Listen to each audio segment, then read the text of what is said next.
Now, most property educational companies will not tell you this, but I will, my friend, because if they did tell you the courses, the webinars, they wouldn't even sell for toffee. But I have nothing to sell to you, my friend.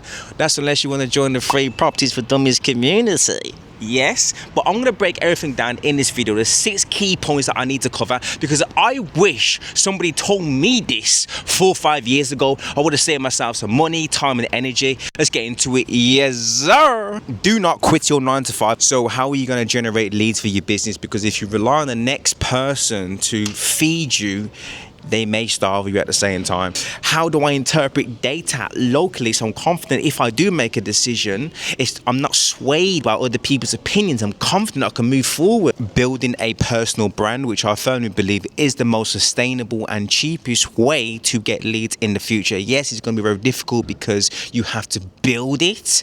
Do not quit your 9 to 5. I do not care if you're putting cheese and hamburgers for 12 hours and it's non-stimulating your brain is numb. At the end of the day, if you've got a family and you're bringing home that bread, that's what matters, and you can still dream big. For as long as you have ambition, you can make it work. The property industry will get you into a mind state where because you're working 9 to 5, it's not good enough or you're not good enough. Listen, nonsense, mate. These people have paid thousands of pounds to psychologically get you into a mind state where you need to quit and make it work for yourself. And I would argue, listen, if you're absolutely fed up of your 9 to 5 and you've got like 12 months worth of savings, even more, then have a crack at it. Now, this is not financial advice. This is guidance only. Now, there's a few reasons why I would say stick to your 9 to 5.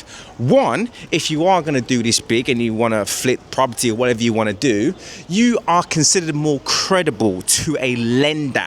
If you say, look, I want to flip this property or I want this mortgage, you'll be able to get favorable terms compared to someone who is going to do this and leverage off other people's money. What happens when that goes to pot, mate? Who are you going to pay? How are you going to pay them? Yeah, you understand my point there. So you are more credible to lenders. Secondly, it provides you with stability whilst you're working on your plan B to get out of whatever you want to get out, or you're trying to save X amount of money. Because when you have pressure, you cannot think clearly.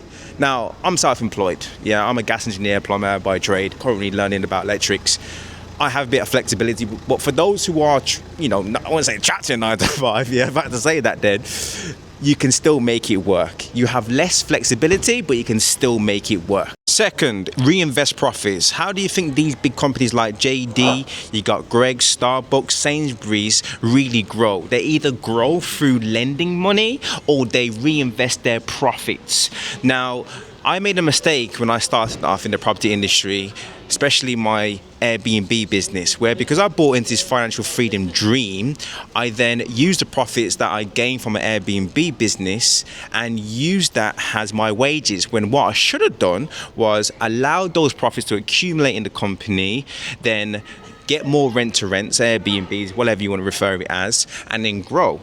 Then whilst I'm hustling on the side of my Airbnb business, I'm still working on the tools. But I thought I was just too good for the tools, mate. Listen, I know about these property strategies. I don't want to do no toilets. I don't want to fix no boilers. I'm the creme de la creme, mate. So what did I do? I ate after profits. Bad mistake, right? Anyway, still made it work. But guess what happened? I actually went back on the tools to earn what I need to earn.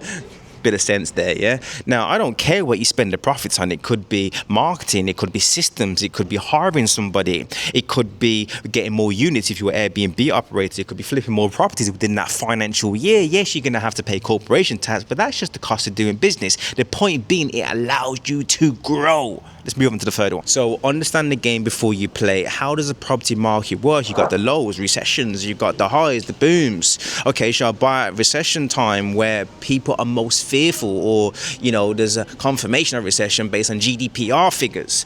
Okay, do I just hold on to the property and sell it? But why does that work? How does the economy work? How does credit work? Short term, long term? How do I be in a position where I can get lending that is most favorable?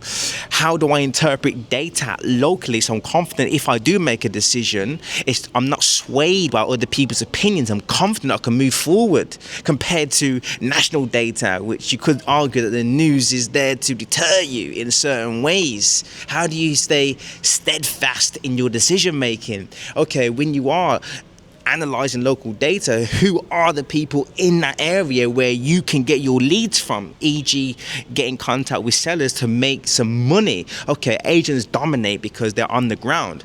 Now, you can either do business with agents in a few ways. If you build good relationships with them, then they know you're able to do the deal and they get paid and they can offer a solution to sellers at the same time.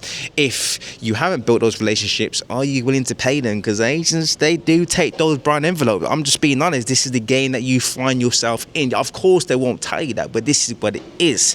Okay, so if you're not able to get in the good books of agents, how do you get... All right, boys, pack it in. So even if you don't get in their good books, how do you get the leads? You need to understand how marketing works.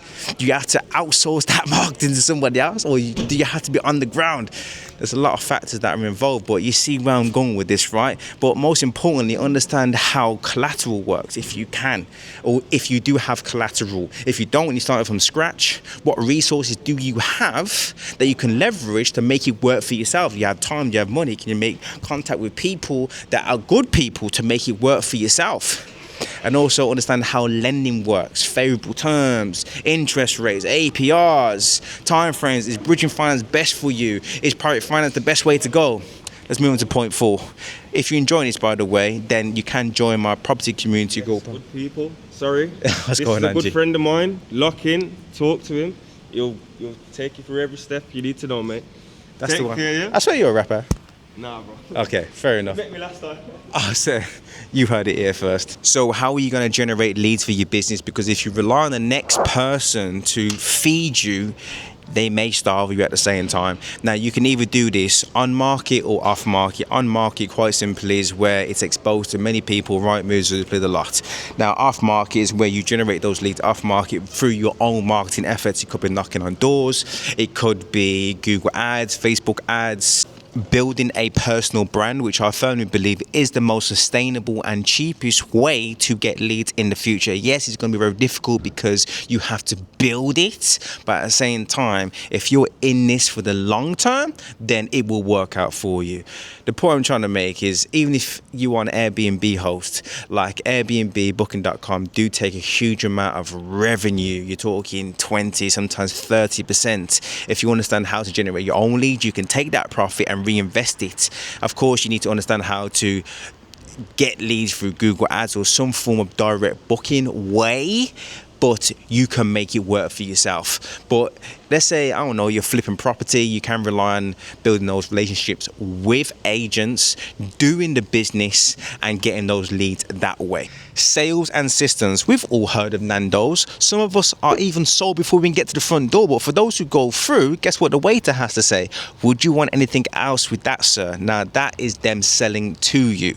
If you're not doing the selling, you're being sold to. Now, selling is so important because it is the lifeline of any business. You can generate the lead, you can, fork out your budget on generating leads, but if you don't know how to close a sale, then you're basically peeing money up the wall. Now, to understand sales, get some books. I'm not here to teach you how to sell, but I would say you need to understand why people buy. Needs, wants, what drives people psychologically.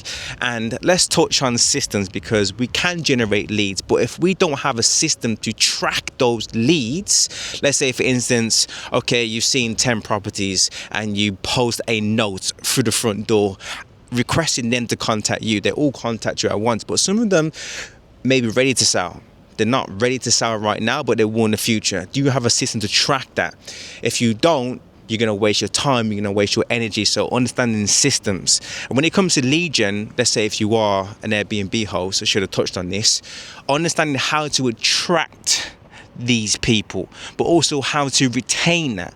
That's where you not only need to know Google Ads, but you need to know email marketing as well. Even if you have a sourcing business, you're generating leads of investors. How do you retain that audience and then remarket to them if you have a deal, or if you have a JV partner that you want to team up with to do business with? You understand my point there? Now, lastly, the property industry can be very lucrative, but the thing about lucrative markets, most typically it's filled with scumbags and bad characters.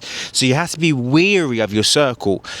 Yes, put yourself in circles that inspire you, but be careful of those people that are primarily driven by money, because I firmly believe that they can be bought. If you're bringing to the table stuff that cannot be bought, then my friend, you are solid and should remain solid. Okay, now if you're interested in learning more, join my Property for Dummies community, and if you found this useful, let me know in the comments what you agree and disagreeing. Is part of the engagement and boosting the algorithm, and it lets me know that you actually appreciate the content that I've produced, because my hands are freezing, my man. Just remember, in this world, you only have your cojones and your word / your credibility, so you gotta be careful what circles that you move in, because whatever they're on, it brushes on you, my friend. And of course, in time, everything should be revealed, but keep your instincts very sharp, and I wish you nothing but the best for the new year.